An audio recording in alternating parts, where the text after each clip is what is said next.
Courageous Conversations was launched in 2020 in the midst of the racial reckoning following the death of George Floyd, Regis Corbinski Paquette, in order to have conversations around difficult and contentious issues that were happening and around which we needed to increase knowledge and awareness. So, for example, around systemic racism, around racial profiling, and around efforts to come to terms with what is to be done. We found two people who inspired these kinds of conversations historically and today. One of whom is Violet King, a Calgarian who became the first Black woman lawyer, and the other was Maya Angelou, the African-American author and poet who said that courage is the most important virtue because without courage, you cannot do anything else consistently. What inspires me is having the conversations with these leading thinkers from across campus, the country, and around the world who have been thinking deeply about these issues, who have been engaged with social justice movements, with university communities, with other intellectuals and activists, with an aim not just for understanding, but also for thinking about how the understanding can be mobilized in order to affect sustainable change.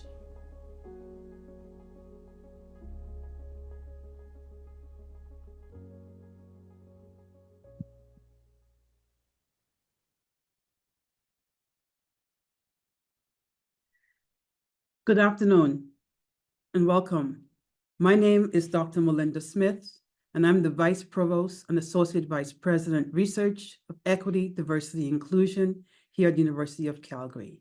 It is my distinct honor to welcome you to the first Courageous Conversation event organized for Pride in the summer of 2024. And it's entitled, Learning Together. Lesbian, gay, bisexual, transgender, queer, intersex, and two-spirit plus, inclusive teaching, research, and scholarship. It is part of a larger series entitled Together, which this is the beginning event for. Courageous Conversations is a speaker series designed to spark honest and challenging dialogue that we need to engage in if we, as a university and the wider community, are to think together, learn together, work together, and live well together in order to tackle the big issues of our day, to combat injustice, and build equitable and sustainable pathways for all. That's no small feat, and it requires a kind of intentional commitment and action for change. This year's, then, that's why Courageous Conversation this year will focus on and be inspired by the concept of together and togetherness. Through engagement with this theme, the series will explore some of the difficult social issues in ways that allow us to learn, to teach, to have difficult conversations in the classroom, to research, to tackle those difficult questions in our research and scholarship, and above all, to live well together as friends, allies, neighbors, citizens. Throughout the series, we will then seek to understand, what does this moment require of each of us so that we can do these things, but also so that we can live well together. So beyond understanding, what does it require us to engage those we encounter in a way that allows us all to flourish? In that spirit, I would like to take this opportunity to acknowledge the traditional territories of the people of the Treaty 7 region in southern Alberta, which includes the Blackfoot Confederacy, comprising the Siksika, the Piikani, and the Kainai First Nations, as well as the Tsuut'ina First Nations and the Stoney Nakoda, including the Chiniki, Bearspaw, and Wesley's First Nation. The city of Calgary is also home to the Métis Nation of Alberta, Districts 5 and 6. Today, we will be talking about the transformative principles of queer pedagogy and challenging conventional educational frameworks and thinking. Our speakers include Elder Colleen Sitting Eagle of the Siska Outreach School. It includes Dr. Safaneh Neyshabouri and our new inaugural academic director for lesbian, gay, bisexual, transgender, queer 2S plus equity, inclusion, and intersectionality in the Office of EDI, Dr. Tanya Callahan. For this session, transcription has been enabled. Please submit any questions via the Q&A function. Before we continue, it is now my privilege to introduce to you Elder Sitting Eagle, who is the language instructor at the Siska Outreach School, which sits on the Siska Territory 7 land.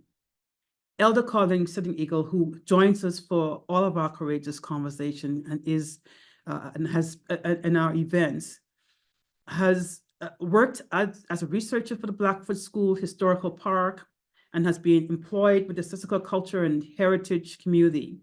She has traditional knowledge and insight on ways of being and doing that are so important in our journey towards reconciliation. At this time, I would like to invite Elder Sitting Eagle to start us off today with a blessing. Elder Sitting Eagle. Okay, I'm going to introduce myself first and I'll go get into the blessing. Okay, kito connects much in point of Christikwe. Ano kam sa ksipa yu pisa kito man stupia. Okay, I'll start my blessing now. So like I mentioned, I'll be here with you for a few minutes. I usually say my blessing and just give a little comment on the topic of the day.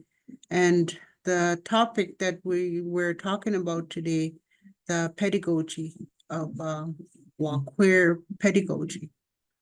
It's said that we should see it in a new way. Equality among genders, equality among any walk of life. As Indigenous people, we didn't see them. We didn't, I guess, label them back then. The females, they didn't really judge them. They just seen them as braver, masculine, and different, with no judgment. In our history, they talk about this old lady that went to war with the men. And she showed her bravery, her power, her knowledge, smarts in battle. And a surname here in Siksika derived from that. And that was Old Woman at War, shortening to Old Woman to Olds. So that name has changed twice from its original name. And today we accept them for who they are. A lot of the elders will pray, bless these people. You're human, you got the blessing. We all walk the same road. So the elders encourage not to judge them. It's not a time to judge people. In today's life, it's hard. Especially here in Siksika Nation, we're battling with, I guess, another stranger. And it's a drug, fentanyl. So do we judge those that use fentanyl and are taking our people? No. That's the life that they've chosen. We just need to support them, love them. The young people are, we've lost so many young people because of the drug. And all we have to do is just keep our prayers going. That's what the elders have told us, is pray for them. And as God says, they say, forgive them, for they know not what they do. I carry that saying, that quote from my late father. He raised us not to judge, just to take people for what they are and pray for them. So I encourage all that work within this line and help these people, support them. There must be a reason, for people to choose this path. I know this is kind of harsh, but a lot of our I guess queers, the males, come from the residential school sexual abuse. And that was the outcome. So, as harsh as it may sound, that's what we have to live with today. And before I close, and in my prayer, I ask for the blessing hands of our Creator to be placed upon you and your families, and to be greeted back into your home. Give you the blessings to carry on the ventures that you pursue, and make knowledge to people that are still judgmental. And I wanted to show you, so within our school district, our superintendent, this will be the second year we have been given a book study. And it just so happens, I'm going to show you the book we're doing this year. And it kind of falls into our topic today. So if you can see that, it's written by an Indigenous woman, and it's based on racism.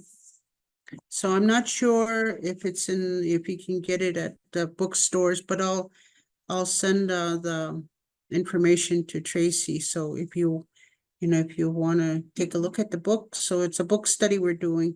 But yes, thank you again, Melinda, Tracy, for inviting me again. And I hope all your ventures are positive, and my blessings to you. Thank you.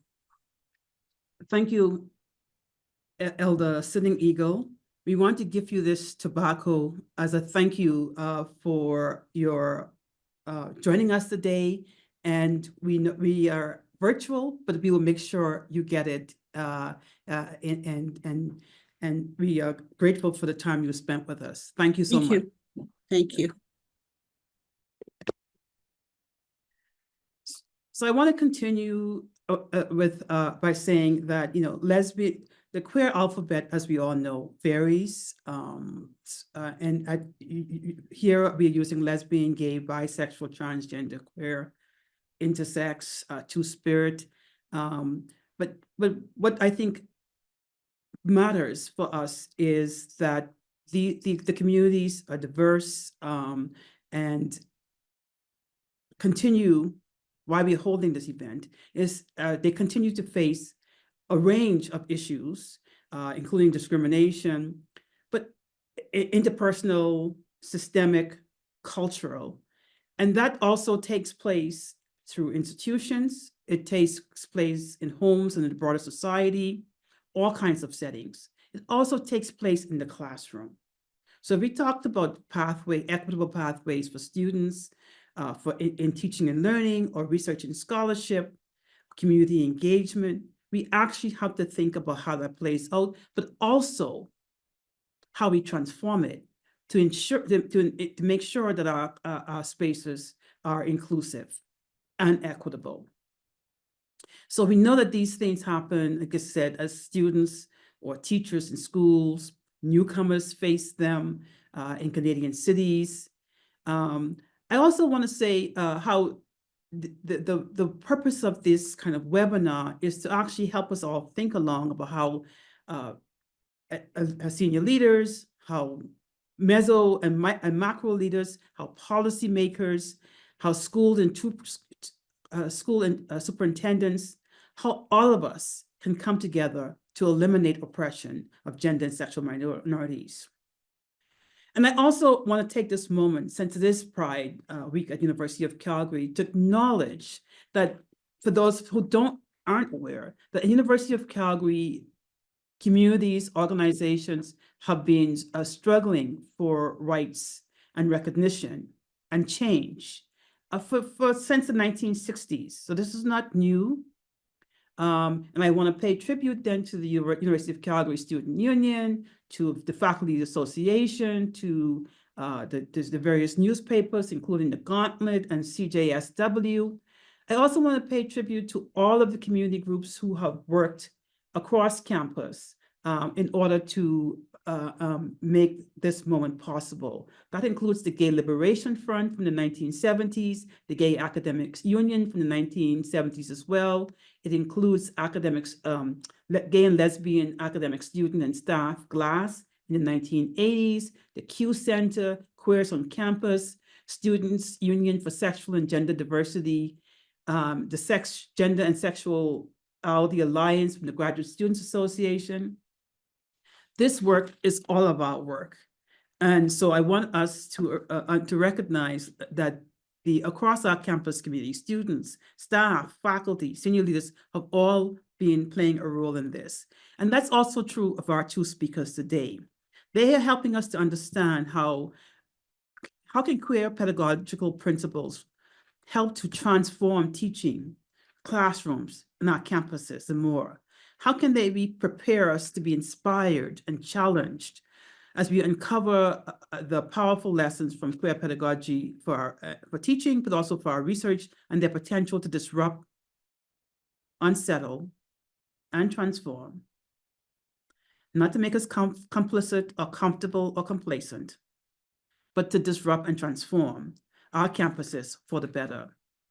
So let me begin by introducing our first speaker, whose pronouns are she, they. Is an esteemed assistant professor in the Faculty of Arts at the University of Calgary, who has been widely recognized for teaching excellence. She specializes in sensitive topics in the courses. It's outlined on the screen, and it's also on our website. But I just want to provide a few highlights. She has a PhD in comparative literature from the University of Alberta, as well as a master's degree in English language and literature from Iran. Her research explores themes of resistance and social movements, life writing studies, and gender and sexuality studies. Dr.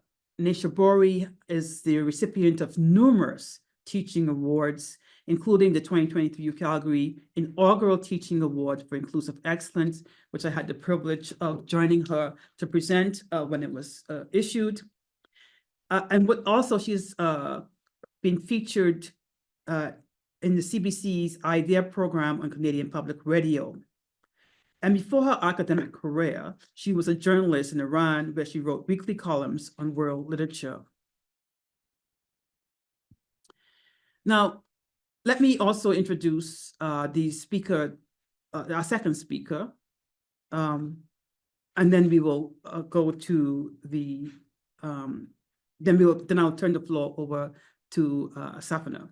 So I'll just introduce our second speaker first. The Office of Equity, Diversity, and Inclusion's inaugural academic director for LGBTQ2S is Equity, Inclusion, and Intersectionality.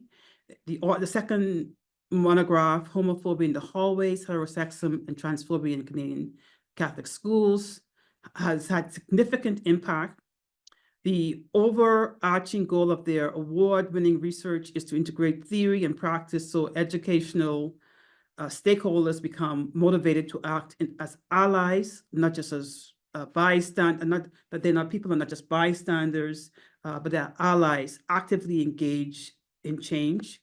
And also everyday members and supporters of gender and sexual minorities in resisting religiously and other forms of heterosexist oppression and transphobic oppression. They specialize in critical social justice theories and anti-oppression. And similarly, Professor Callahan has been recognized for outstanding commitments and action to advance equity, diversity, inclusion, and accessibility at the University of Calgary with EDI Award for faculty, curriculum awards, and for their modules on diversity and learning in the Brooklyn School of Education. Also recently, Professor Callahan has been made a co-lead for Democracy, Justice, and Sustainability with the University of Calgary Institute for Transdisciplinary Scholarships. So let me first, our first presenter will be Safaneh, and then we'll go to Tanya. And thank you.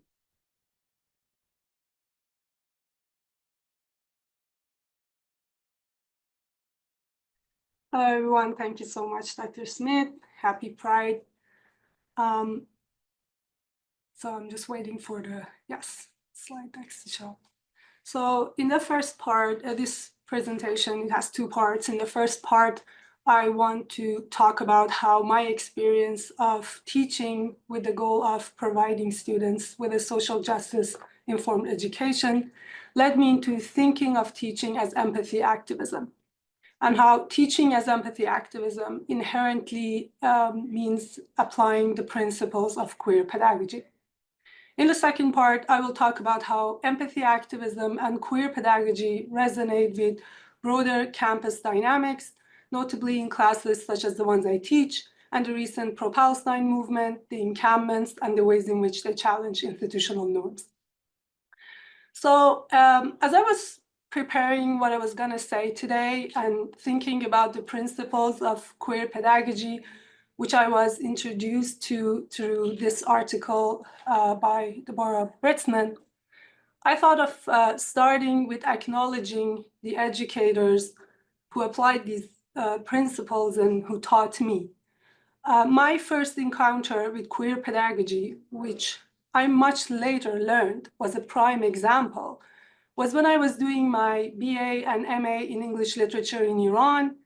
In the department that I studied, critical and literary theory were very strong, but the professors were not allowed to teach queer theory. However, that did not stop them from providing those of us who were interested with the necessary text to read and to discuss with and teach the interested students during office hours or in more informal gatherings outside the campus. And I owe a lot to these amazing professors and mentors in Iran who took risks and disrupted the system in favor of our education.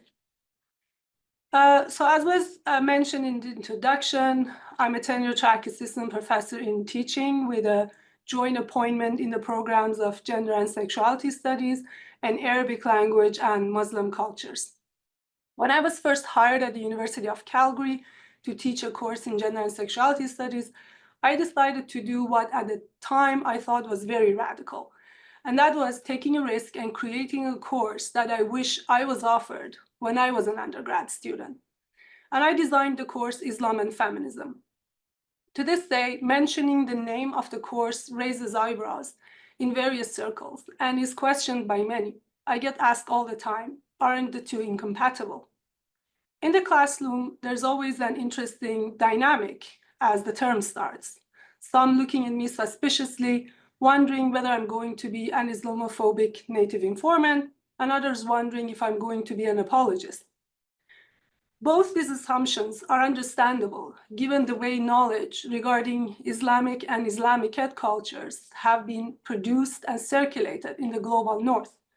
But once we delve into the topic and read the texts beyond this binary and against this binary, pretty much everyone realizes that what we are doing is an effort to question our own biases and learn where they might come from through reading knowledge produced by women and queer folks from the Safaneh region. If you could go to the next slide. Regarding their own epistemic, political, individual, and collective efforts through history to make their lives better. Of course, we do not read only texts by people of the Safaneh region. We also read texts that have historically contributed to the current mainstream understanding of Islamic and Islamicate cultures of the Safaneh region. Through reading all of these texts, one of my major goals is to help students develop and strengthen critical thinking skills. Doing that demands the application of an important principle of queer pedagogy, which concerns reading and interpretation, and that is reading against the grain, or as Britzman calls it, reading queerly. If you go back to the previous slide, it would be great. Reading queerly is challenging the dominant interpretations and seeking out alternative meanings that may have been marginalized or ignored. And I will come back more to this and its challenges when talking about empathy activism. Very close to reading queerly is what Britzman calls queerness as a method. Part of queerness as a method is foregrounding 2S LGBTQIA plus voices in any discipline. For example, in the case of the courses that I teach in Arabic language and Muslim cultures, it means always including literature by 2S LGBTQIA plus writers and about their experiences. In the program of gender and sexuality studies, another way that this has transpired is that I created a course about sexuality and desire in Islamic cultures, and the idea for it actually came from my queer Muslim students who wanted a course that provided them with some queer history within the Islamic context, as well as theoretical and academic tools when they were not rarely put into positions of defending their queer Muslim identities. But queerness as a method also serves as a tool for questioning and deconstructing established norms in all areas of knowledge. In the case of the disciplines I work in, bringing queer Muslim voices and histories to the foreground is not just questioning established norms regarding the knowledge produced in the academy and other knowledge-producing institutions of the global north around the lives and histories of people of the Swana region.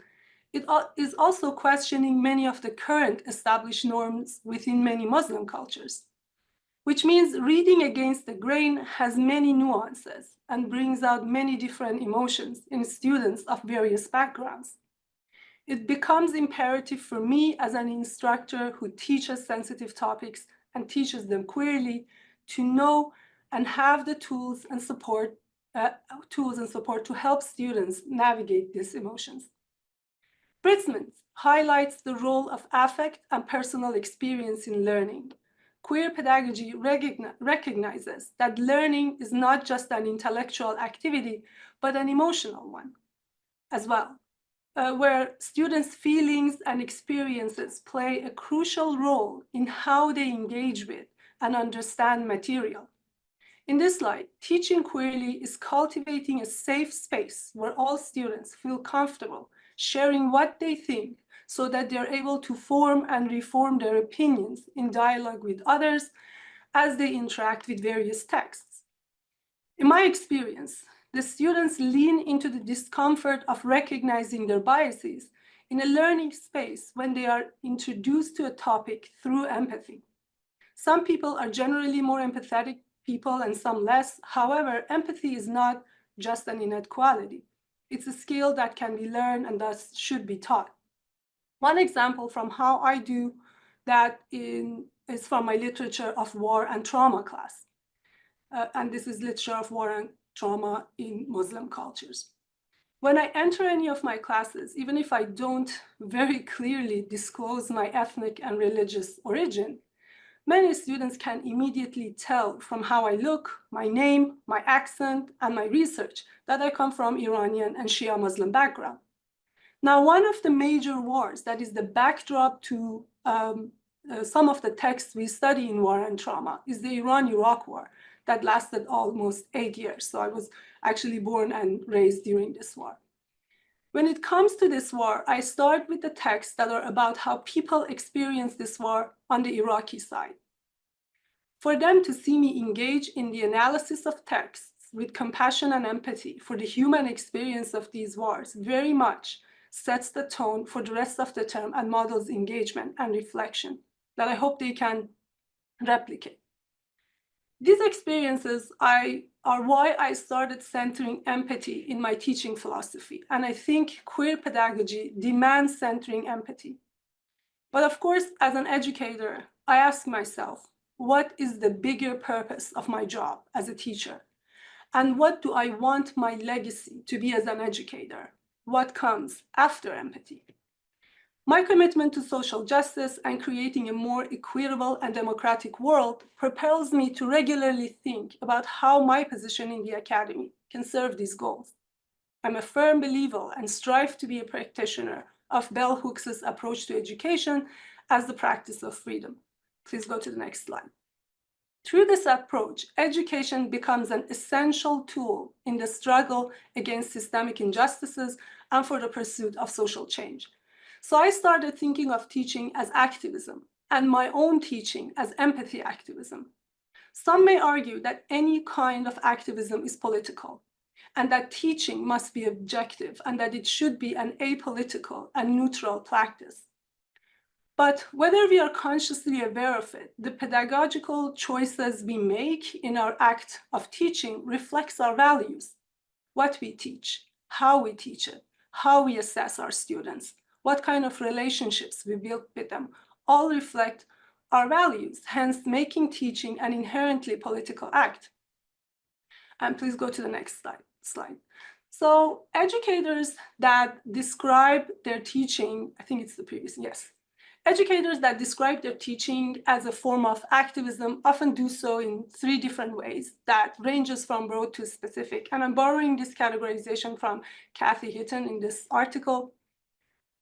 The first category are those who argue that it is activist to teach people to think critically about the world, about issues of injustice and its relation to privilege and power, so long as we ask students to analyze their own assumptions, consider alternative viewpoints, and guide them to see why problematic beliefs are problematic, help them learn how to make careful arguments, and all in all, prepare them to be democratic citizens in the world. Then we're doing activist teaching. The second category is teaching that does not only want to transform the students' understanding, but give them the tool and tactics of social change so that they go out in the world and become activists for various issues related to social justice. In other words, some scholars' vision of teaching as activism is that while critical consciousness is important, we must also give students the tool to act on it and to be able to speak truth to power. And the third category is perhaps the most radical, but it comes out of the frustration with romanticizing activism. Within this category, teachers are expected to be activists themselves. This form of teaching activism expects that the teacher herself will stand up to oppression. It also often involves assigning service learning projects to students, such as volunteering in shelters, food banks, medical clinics, and the students are assigned to take part in rallies to causes that they support or asked to visit legislators or write editorials regarding issues in the communities that they care for. The idea is that they should use their critical thinking skills in real life and be able to participate in bringing change to their communities. There are, of course, other ways for thinking about teaching as activism, but these were the 3 broader categories that are predominant in the literature on teaching activism. Can you go to the next slide, please? My vision of teaching as empathy activism falls mostly within the first and second category. The goal is to encourage students to deeply engage with knowledges that are the result of experiences radically different from their own or from the knowledges that support the status quo. Teaching empathy is itself such difficult and profound work. It is full of deliberate activism for the educator to teach it because it involves various kinds of risk for both the educator and the student to do the work to truly understand the other. In explaining teaching as a political act, Hitton argues that in a democratic society, we should at the very least appeal to broadly shared democratic values as criteria for our pedagogical choices, and that pretending to be neutral on the most important social, political, and ethical issues of our time risk modeling moral apathy and passivity, which obviously stands in sharp contrast to the goal of empowering the students to assume social responsibility and political agency. That does not mean that the empathy activist teacher, the teacher who applies queer pedagogy, tells the student what to think. Rather, they engage the student in critical reflection of how dominant ideologies and certain viewpoints have come to seem natural and inevitable, and others radical and even irrational. Now, within my classes, what is happening in the world at the time of my teaching any class affects the material I teach, the conversations and discussion in the class in a very direct way. For example, the atrocities of October 7 and the genocide of Palestinians that follow with it have been very much present in all of my classes since October 8, 2023. And this brings me to the second part of this presentation, which is about how teaching queerly in the programs of Muslim cultures and genders and sexuality studies resonate with broader campus dynamics, notably the recent campus encampments and the ways in which they challenge institutional norms. From October of last year on, I witnessed as my students, notably the racially marginalized and the 2S LGBTQIA+ students, suffering by seeing what is unfolding in Gaza and trying to cover their suffering because, and I quote, one of them, whom I found crying in a 9 a.m. class as I was walking in, it is nothing next to what the Palestinians are experiencing. Now, I'm not a therapist, and frankly, I don't think the large portion of the kind of suffering that these students, as well as educators such as myself, have felt in the past 300 and something days can be lessened by therapy as they are caused by larger power dynamics in the world. What I want to say is that last year, I did not find the large majority of students in any of my classes lacking empathy, neither for the hostages and victims of October 7, nor for the Palestinians. In fact, I had to drop some of the readings in the literature of war and trauma class and replace them with another text that was very serious in topic, but written in humor for the sake of my students' mental health. Every day I went to class, I asked myself, now what? They have empathy, and as much as I'm concerned, and I know there are other educators in other classes, in other fields that have done the same, I've tried to give them the theoretical tools to analyze and to understand the situation, to make their own decisions about what they can do based on their understanding of what's happening, resources, and abilities. I saw some students becoming involved and organizing to collect funds for people in Gaza. I personally became involved with Palestinian students and scholars at risk, trying to help find resources to evacuate students and scholars in Gaza to universities outside Palestine that can house them. And some students decided to ask their own institution about its own involvement and contribution to the suffering of Palestinians. And when they did not get a response, they used their academic freedom and did what, well, we keep telling them to do on this campus, which is disrupt. They used their academic freedom to disrupt the status quo of this institution through an encampment. The students' encampment once more made me think more deeply about the connection between the academy and activism. Without active participation in bringing change to local and global communities, are the students actually making use of their education? In this specific case, if the goal of empathy activism is only foregrounding Palestinian voices and experiences and humanizing them, but then becoming very surprised when students demand that we actually treat Palestinians as equal humans, then teaching as empathy activism is completely dematerialized and remains only in the world of theories and ideals. So in my opinion, students through their encampments and through their demands took a very tangible action and showed us how empathy as a feeling materializes and informs their actions. What our institution did in response, which was not engaging with the students directly, and if you could go to the next slide, and calling the police, was basically against everything that social justice educators are hired to teach and against queer pedagogy. I can say more about this, and I think we can discuss this more in Q&A or maybe in another talk, but I'm going to end it here now. Thank you very much. Thank you very much for that presentation, and I am certain that there will be questions to follow. I'd like to now turn the floor over to our second speaker before we move into Q&A, and that's Dr. Callahan. Thank you very much. Okay, thank you. Well, I'd like to thank you very much for that wonderful introduction, Melinda, earlier on. And I'd like to thank all of you for your attention and interest in this courageous conversation today. I'd also like to thank Mark, a gay man in Montreal, who gave me permission to use some of his artwork from his blog, Slap Upside the Head, for some of the slides. Of course, huge thanks are due to my partner, Suzette Meyer, without whom my scholarly work would not be possible. And happy Pride to everyone here today. I'd like to take a moment to provide a brief overview of today's talk. So I'll be focusing on some of the findings from my studies of young people. If we could just move on to the next slide, please, Colleen. Young people who attended Catholic schools to showcase how they are leading the revolution against religiously inspired homophobic and transphobic oppression. Then I'll turn my attention to my current international comparative study already underway. Finally, I'll end by touching upon a collaboration with Calgary's Center for Newcomers, in which we turn our attention to lesbian, gay, bisexual, transgender, queer, and two-spirit, LGBTQ2S+, refugees, an already vulnerable group facing increased risks related to mental health, poverty, and homelessness. Before I begin, though, I would like to acknowledge that the intersections between religion and sexuality are not without controversy, given that they are both considered to be highly private matters, yet both are complexly related to social life. My research is not about condemning the Catholic faith.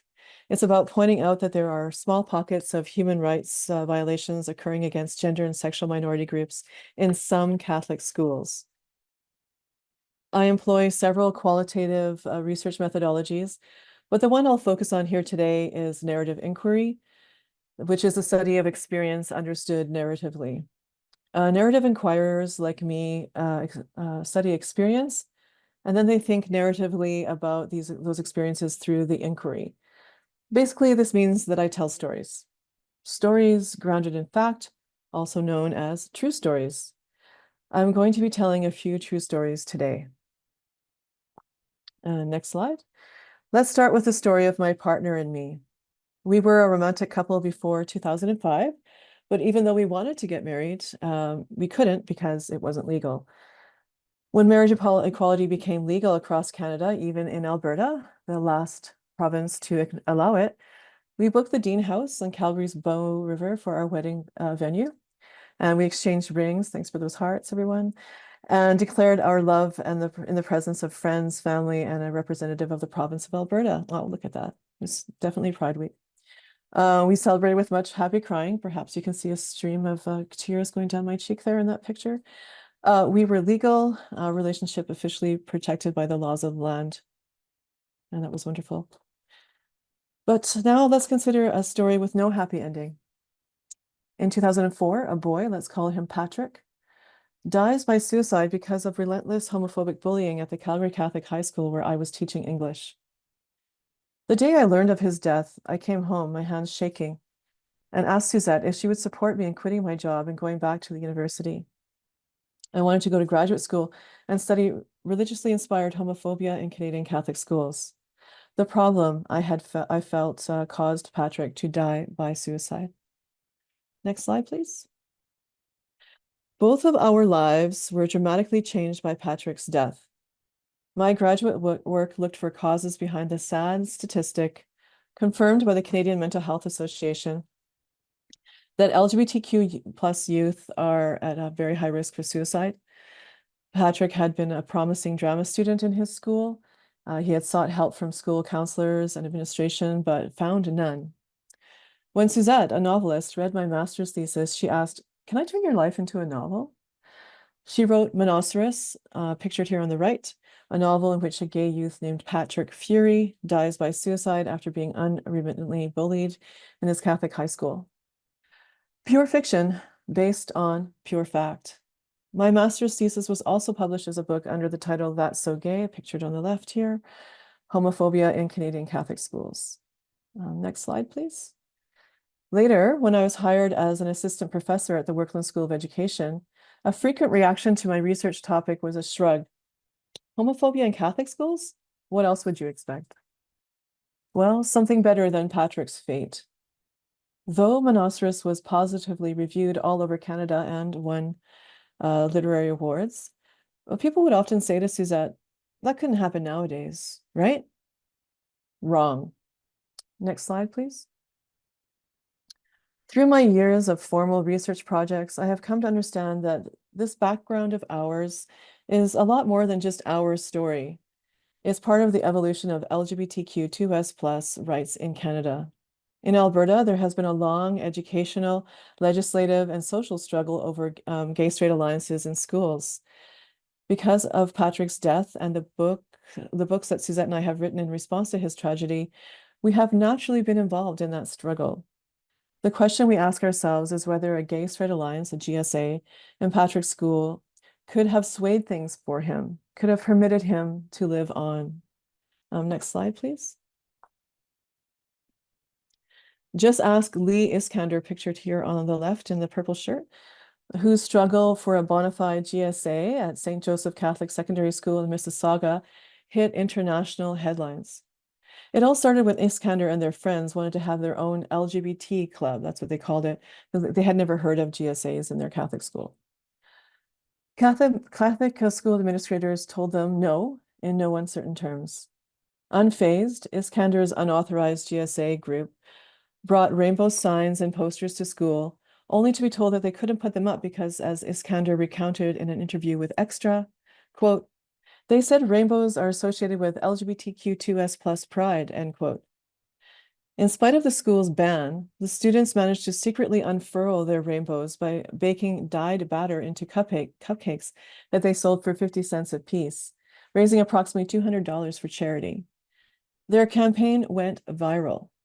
And unrelenting international, national, and provincial pressure resulted in Ontario's Bill 13, the Accepting Schools Act, which mandated that all Ontario schools, including faith-based schools, must allow students to establish GSAs. Yes, let's applaud that. Bill 13 includes a notable provision that requires schools to allow students to use the word gay in the name of their GSA. And this provision was necessary because of Ontario Catholic education leaders' resistance to GSAs, and especially the use of the word gay and celebratory symbols such as the rainbow pride flag. Okay, the next slide, please. Ontario Catholic education leaders reluctantly agreed to GSAs after pressure from Catholic students, Canadian human rights and civil liberties groups, the media, and the general public. But Catholic leaders proposed what Mark of Montreal's blog, Slap Upside the Head, here's one of his images there, called decoy GSAs. That is a watered down Catholic version of a GSA referred to by various names such as By Your Side, spaces, side is uppercase letters. It's an acronym for safety, inclusivity, diversity, and equity. Gender and sexual diversity in Canadian Catholic schools pose challenging conundrums. Using Catholic doctrine to discriminate against LGBTQ2S plus students in Catholic schools violates the equality rights provision of the Canadian Charter of Rights and Freedoms. This kind of homophobic discrimination is incongruous in a country such as Canada that is considered one of the most socially progressive countries in the world due, in large part, to its charter. Next slide, please. Increasingly, queer students in Catholic schools across Canada are becoming more aware of their charter rights, and several are fighting back. Here are just 3 vivid examples of freedom fighters from my most recent book, Homophobia in the Hallways, Heterosexism and Transphobia in Canadian Catholic Schools. And there it is in the chat if you want to look it up. I'm going to tell you now about Esther's story. Growing up in a small town in northern Alberta, Esther got called dyke and faggot constantly in her Catholic high school. It's not that Esther didn't try to get help about the bullying. Shortly after arriving at the Catholic high school, she told the vice principal that some girls kept calling her a dyke. He told her he would speak to the people involved, but Esther doesn't know if he ever did because nothing ever changed. The final straw for Esther came in grade 11 in an incident on the school bus during which she had endured some terrible homophobic bullying. The driver did nothing to stop the bullying and blamed Esther and her friend for their own victimization. When Esther complained, she was referred to the school counselor who wasn't sure how to handle the problem and called upon the town's equity officer for guidance. As an outsider, the equity officer was not steeped in the Catholic school ethos. She made suggestions to the school counselor that no one in the school system would ever dream of doing. The equity officer determined that the school climate was systemically homophobic and that the school administrators were not going to actively make the school safe for LGBTQ youth.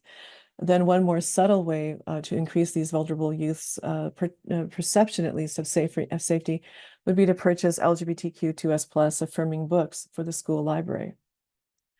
Next slide, please. I'm going to tell you about Abigail's story. Growing up in a Catholic family in Northern Ontario, Abigail attended Catholic schools from kindergarten until she graduated.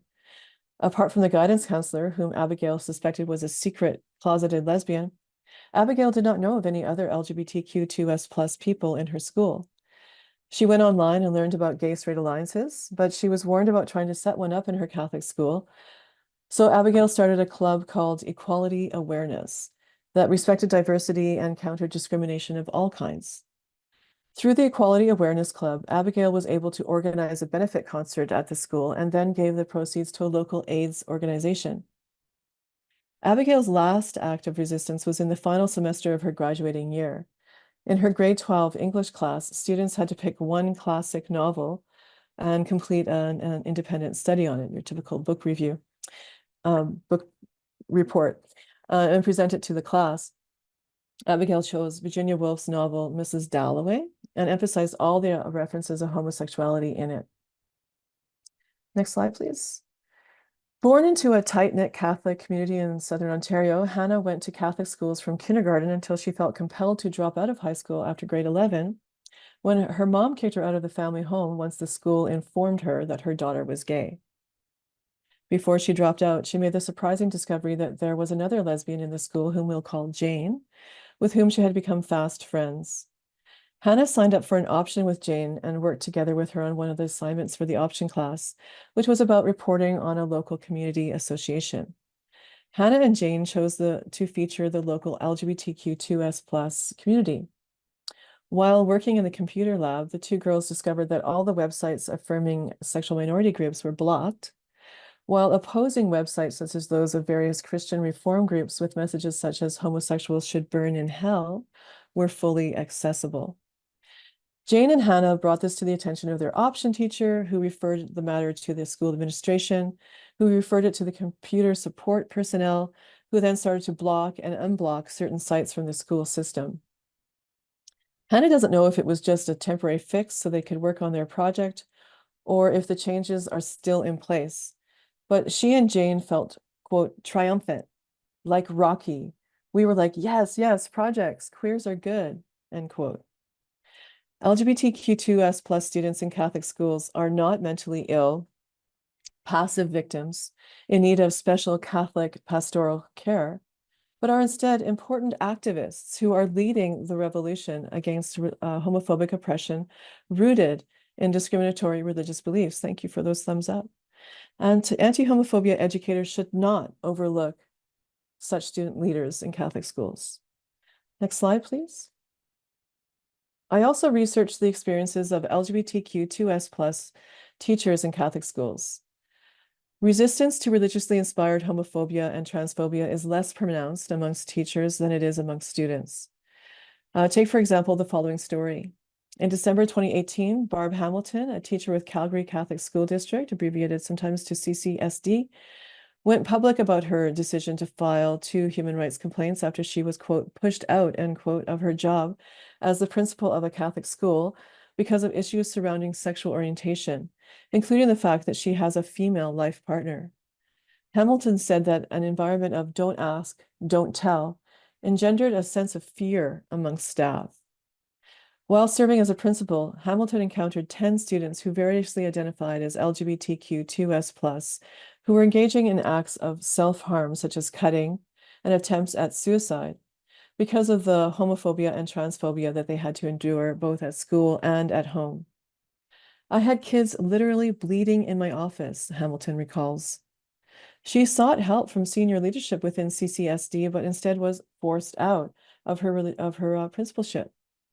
Hamilton's case became part of a discussion about the fairness of religious discrimination in a country that is respected the world over for its Canadian Charter of Rights and Freedoms. Next slide, please. Canada is not alone in grappling with the problem of how to ensure basic human rights are upheld in publicly funded religious institutions. Conflicts between secular law and Catholic canonical law in Catholic schools are occurring with growing frequency in Commonwealth nations. For example, the Catholic Church sought an exemption from Australia's Anti-Discrimination Act so that it could exclude students from enrolling in Tasmanian Catholic schools based on their faith beliefs or behavior deemed contrary to Catholicity. Australia's Anti-Discrimination Commissioner expressed concern about this exemption because it implied that a student may be excluded for other discriminatory reasons, such as being gay or transgender. Next slide, please.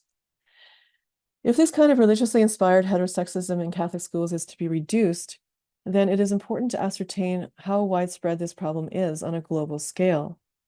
My current international comparative study is a critical discourse analysis of, and also a narrative analysis of laws, policy, and curriculum documents, media accounts, and interviews with LGBTQ2S+ students and teachers, describing incidents of homophobia or transphobia occurring in Catholic school systems in Australia, Canada, New Zealand, and the United Kingdom. I selected these countries because they share a framework of common values and goals, including the promotion of democracy, education, human rights, good governance, and individual liberty. My overarching research question is, how does power operate within and across Catholic schools? This study extends beyond the borders of Canada and into a global discourse of resistance to heterosexist oppression. It uncovers the broader implications for religious freedom, such as whether limits may be necessary in cases where the expression of certain religious beliefs calls for the suppression of human rights. Next slide, please. Now I'd like to turn my attention to an exciting new research partnership committing to ensuring Canadian refugee settlement organizations are better prepared to support LGBTQ2S+ refugees to not only survive, but to thrive. With the waves of social change swelling around the world, we unfortunately also see a rise in anti-LGBTQ2S+ hate crimes globally. Next slide, please. Take as an example the story of LGBTQ2S+ activist Sarah Khagazi, who simply raised a rainbow flag at the Mashru Leila concert of an alternative Arabic music in Cairo. Shortly after, she was arrested, imprisoned, and tortured by Egyptian authorities. She successfully sought an asylum in Canada, but could not overcome the trauma of continuing to endure hate speech and persecution even while safely in Canada. On June 13th, 2020, halfway through Pride Month, Khagazi was found dead in her Toronto apartment. She had apparently died by suicide. Her life and death represent the struggles faced by LGBTQ2S+ people who are forced to hide their sexual orientation or gender identity to survive in more than 70 countries around the world. Next slide, please.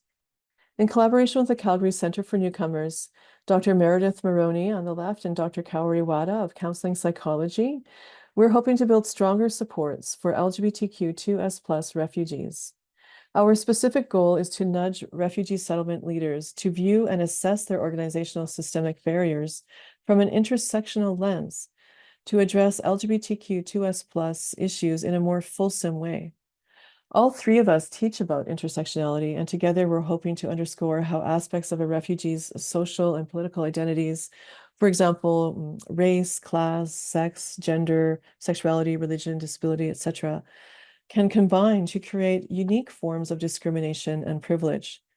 In applying intersectionality to various social institutional practices, we can better examine how they might be perpetuating social inequality.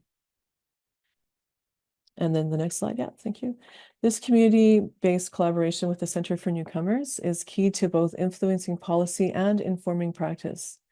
We hope to improve procedures and outline success criteria for settlement practitioners, helping create safer and more sensitive services for LGBTQ2S+ newcomers.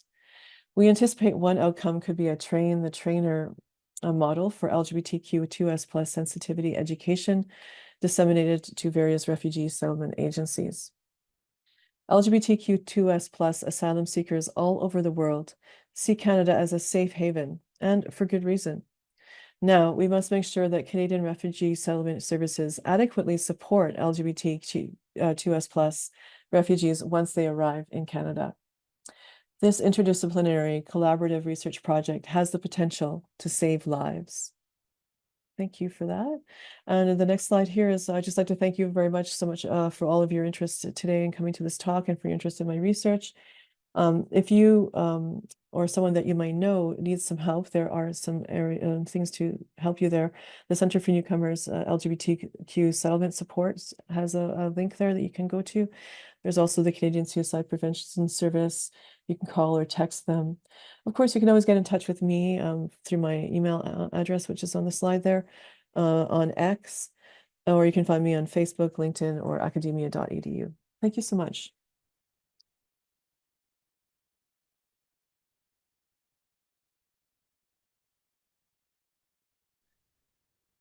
So thank you very much to our speakers, Dr. Neyshabouri and Dr. Callahan. And we have some questions already.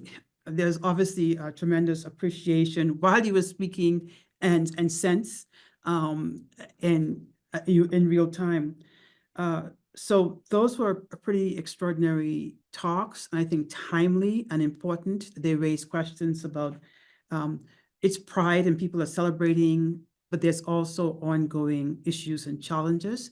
And I also appreciate very much that the ways in which the articulation of queer pedagogy highlight its broader significance for understanding and thinking critically about the work that we do in the academy. I want to, before I turn over the floor to some of the questions that our speakers, our audience has been posing, I want to ask a question for both of you. And that is, you both highlight what is a paradox or a conundrum in some ways. You highlight the fact that universities, on the one hand, and schools are supposed to be spaces of learning and unlearning, spaces of critical thinking and inquiry, opening minds, if you will, academic freedom, all of the good things associated with democracies. Tanya, you highlighted about what the kinds of values associated with liberal democracies. Mm-hmm. Yet at the same time, your talks also highlight the spaces where these liberal institutions or institutions believed to be liberal or open or inclusive aren't, and the spaces where democracies that are presumed to be liberal and open aren't. And so it's so it does beg the question then about what do you think accounts for this this gap between the values, aspirations, what's written in law and rights, the gap between that and action and practice. And I particularly like the ways in which Dr. Neyshabouri, you use empathy activism. Dr. Callahan, you also talk about, use storytelling, the stories of Abigail and Hannah and others to highlight these important things. So, and obviously, your cat has something to say about all of this too. Yeah. I wonder if you can both talk about the paradox, but as important, how we get around that paradox in order to move the dial so that we don't learn these things just in hindsight. We can think, we can participate, we can engage in these behaviors, different behaviors in real time, actually to change the narrative and the outcomes. I'll let you go ahead, Safaneh. Question. Thanks. So I think there is two major things. First of all is whether the institutions are really determined to make those changes, or are they comfortable with the structure as it is and are resistant to it to some extent, or it's harder for them to come out of that comfort zone. That, I think, in a democracy can only change when there is demand and push from the bottom up, like the public pushing it, demanding it. That's one way. The other thing is that, I think we talk about EDI, and we create positions of EDI in faculties and the university, and then we limit those people because academic freedom does not apply to them. And that and you know, places and positions, like in the classroom, I talk about these things. So in the classroom, and I enjoy academic freedom, I can you know, talk about it publicly, I can talk about it in class. Yet policymakers who are supposed to bring these changes, they don't, and their position is to tell the students, tell the institutions that, well, these are the problems that we have in terms of equity in our institutions. They do not enjoy academic freedom. They do not enjoy that kind of freedoms. Their positions are at risk. And I think that's something has to be done institutionally about that. And my own, I mean, I've been thinking about it a lot in the past year and thinking, well, one way to do that is perhaps if such positions are exempt from those institutional, you know, ties, and decisions for them are made by, you know, the board of governance, by a group of people, so that people in positions of EDI, in faculties like vice deans, vice presidents, that they can freely, at least freely, bring those things to the foreground. I think that's one of the major things, that this kind of connect, that they don't have it. They don't have academic freedom to be able to, you know, talk about it, let alone implement it. Yeah, what a beautiful answer. Just to add to that, I think it can be boiled down to basically, you know, fear, lack of knowledge and fear. So in the case, like I was saying, like this, people say this can't happen nowadays though, right? Like they said that to Suzette with her book, and they asked me, like, what do you expect? Of course, Catholic schools are going to be homophobic. You know, the thing is like a lot of people don't realize that there are all kinds of exemptions to the laws that we have in Canada, like the Canadian Charter of Rights and Freedoms, Section 15, the equality rights provision, is not respected in Catholic schools. And why? Like, why is that? You know? And the United Nations has admonished Canada on more than one occasion for unfairly funding Catholic schools while not funding other faith-based schools. Like, why? Why do we continue to do that? So a lot of people don't know the background, or they just don't know about that. And then if they do know, they're fearful. Like some people will say, well, let's just leave those people to run their Catholic schools as they do. I don't want to be interfering with, you know, the practice of their religion, and, you know, religious freedom, very important. So people don't want to intervene. But, you know, when I feel in my case, the way I look at it is, yes, we need to respect religious freedom, and but when the expression of certain religious beliefs calls for the suppression of other people's human rights, that's when we've got a problem. And that's when we've got a particularly un-Canadian problem. And people need to stand up and point that out. When you see something, say something. Don't be fearful. Thank you. Okay, I'll hold my questions because there's so many coming from the audience, and I'll give two of they're for each of you, but you can both respond to them as well. One question is, Dr. Neyshabouri, can you provide some examples of tools that you use in your classrooms to support safe spaces and students' regulation of emotions before, during, and after reviewing certain kinds of literatures?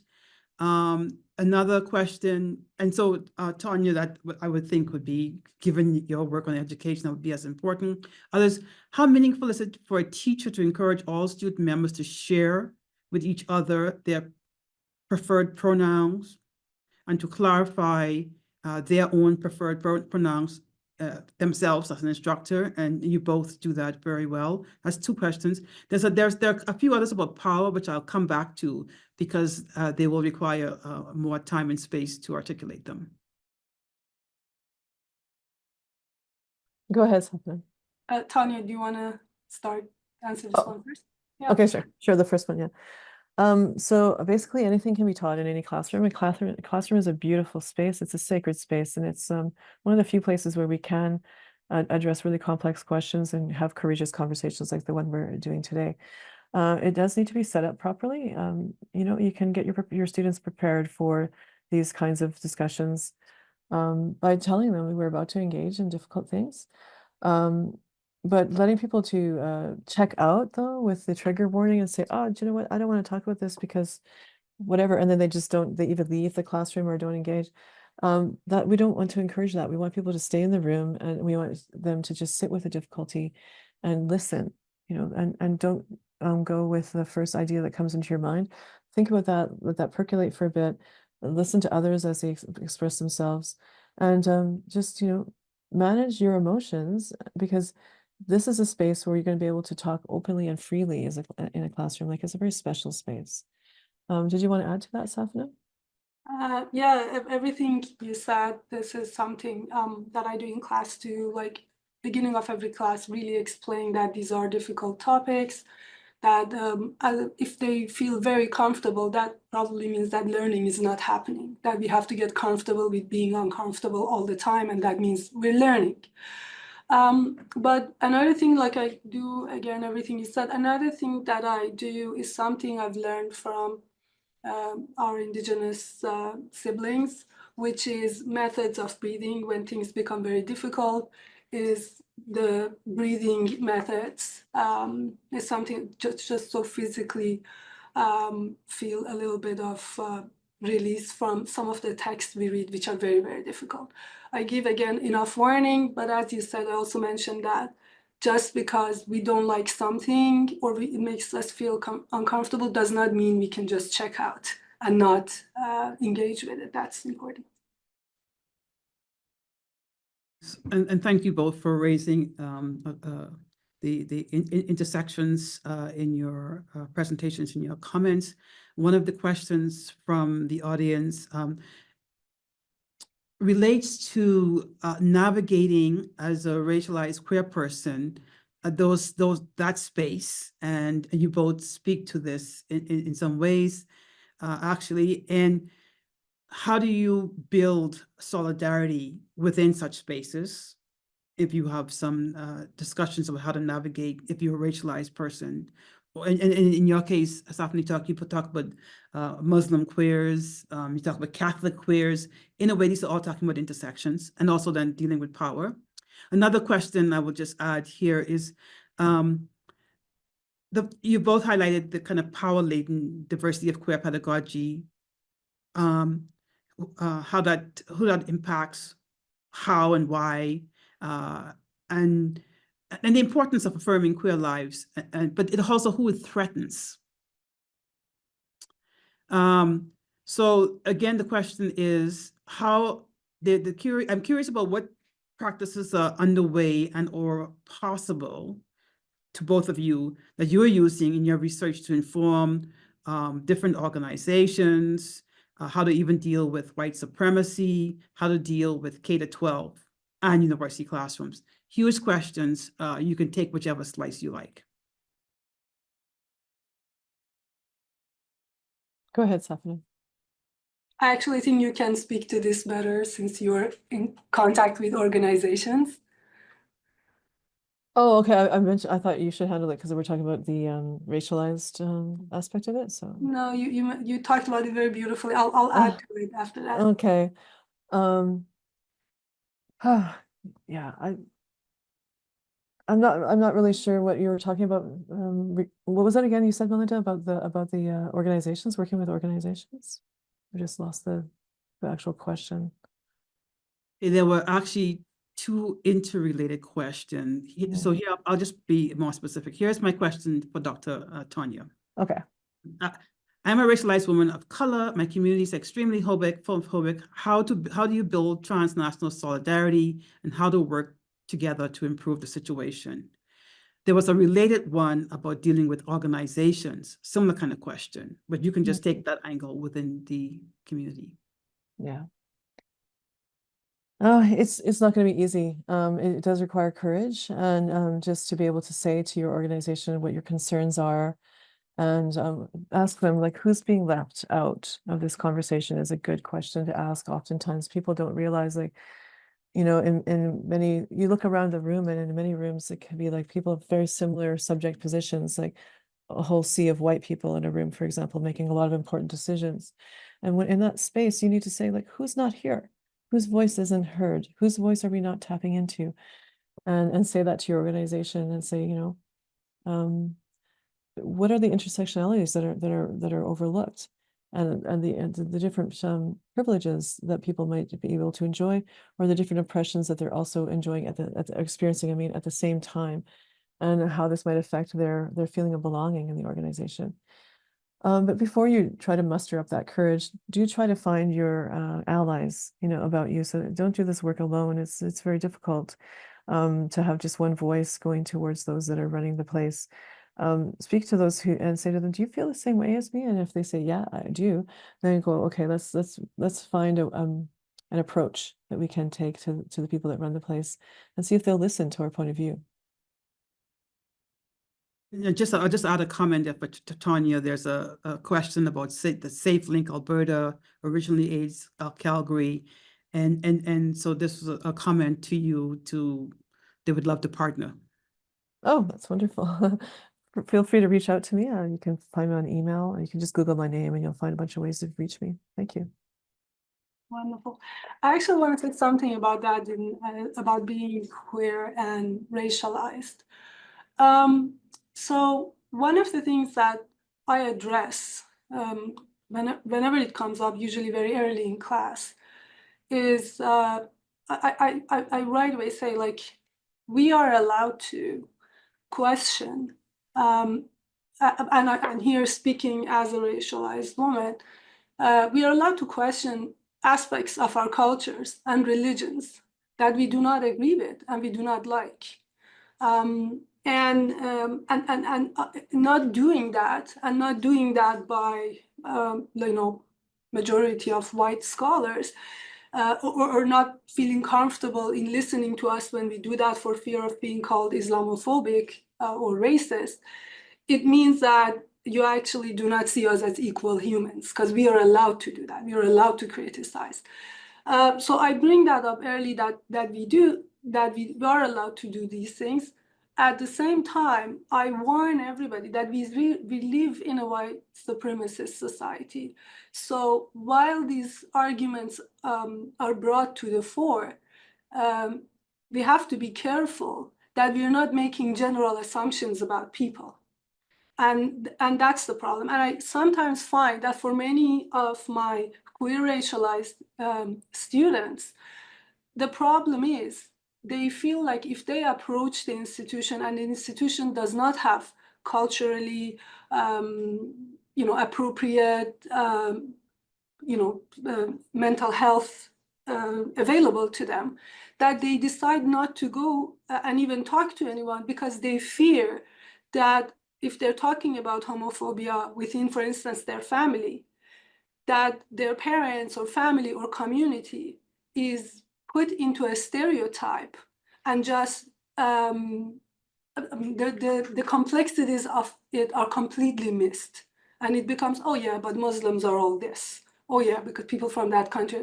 And I see that really prevents them from this. So I think one of the way going forward is, again, as Sonia said, is that we have culturally informed help available.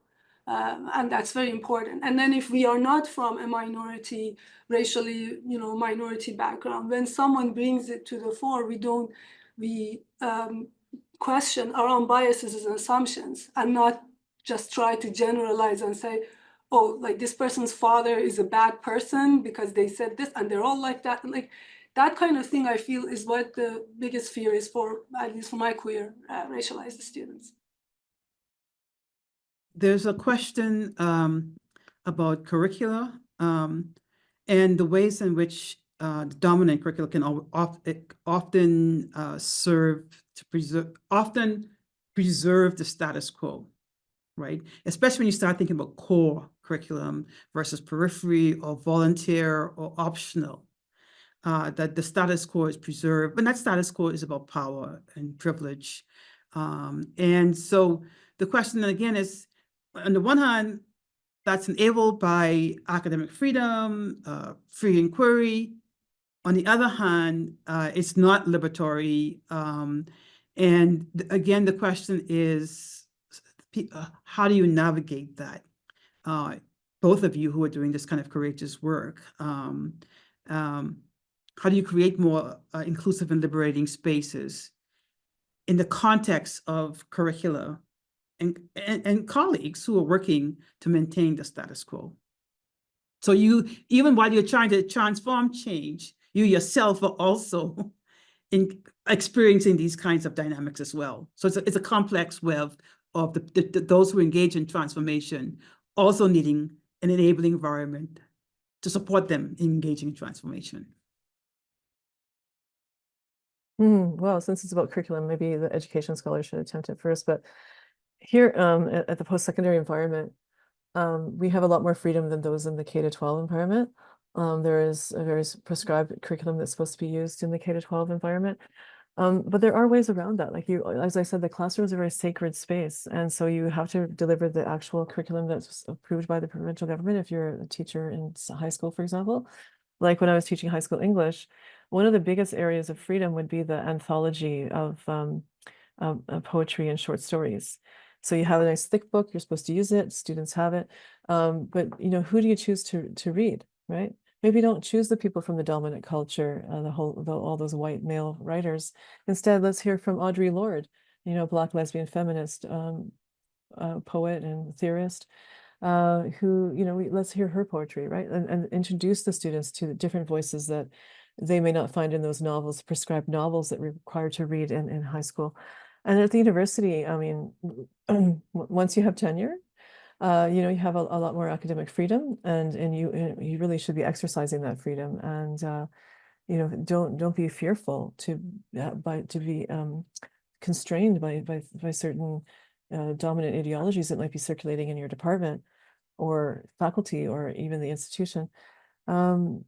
Teach what you think is necessary.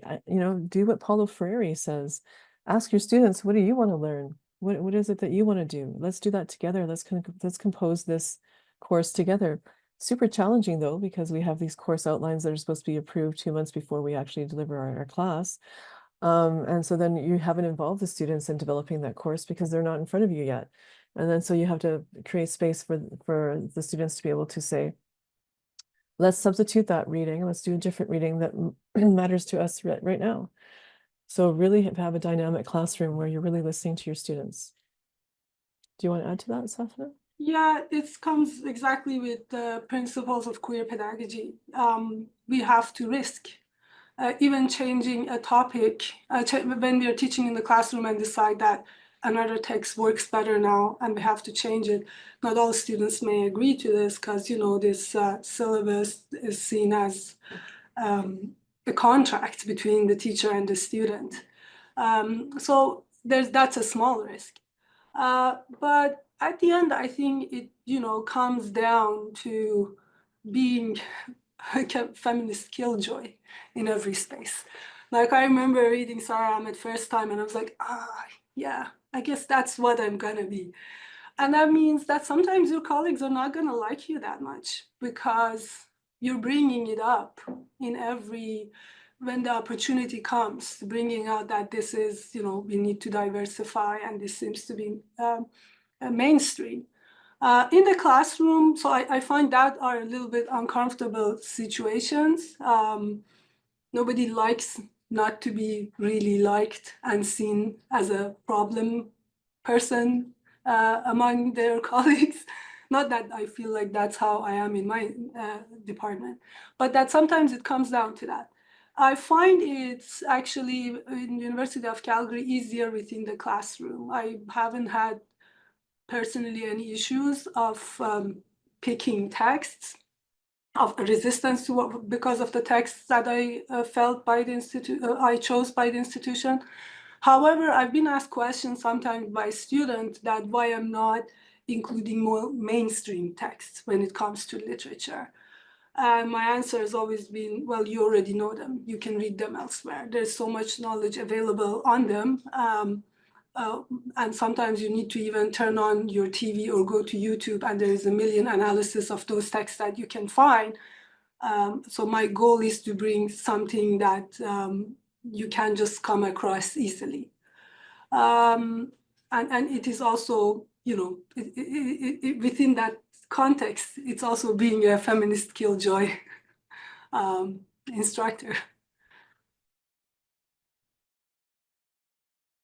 So thank you very much. Thank you very much for that, those responses to those questions, but also for your ongoing work, and of course for nothing like ending the commentary with Sarah Ahmed's work on feminist killjoy. And so for those of you who don't know, she has a handbook that's worth looking up, and a lot of this commentary is also on the blog.